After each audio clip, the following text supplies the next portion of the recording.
నమస్తేనా. మీరు మా షాప్కి జహన్మ ట్రేడర్స్కి వచ్చి షీల్డ్ తీసుకెళ్ళారు కదా, అది ఏముందని తీసుకెళ్ళారన్నా?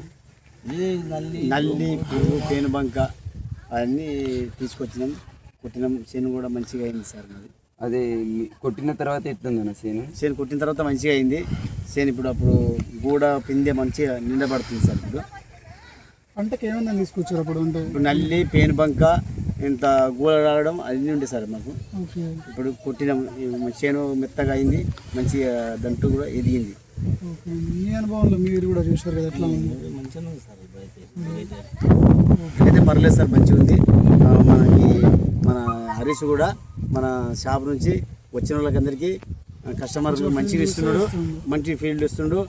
చేను కాడ కంటే చేను కాడ వచ్చి చూసి మంచిగా మనకు ఏం మందులు వాడాలి ఏం కథ అని ఆ అనుభవంతో చూసి ఇస్తుండు. ఇది వాడినాక చేను ఎంత పెరిగింది? మంచిగా ఇది వాడిన తర్వాత నేతగా మంచిగా పెరిగింది హరీష్.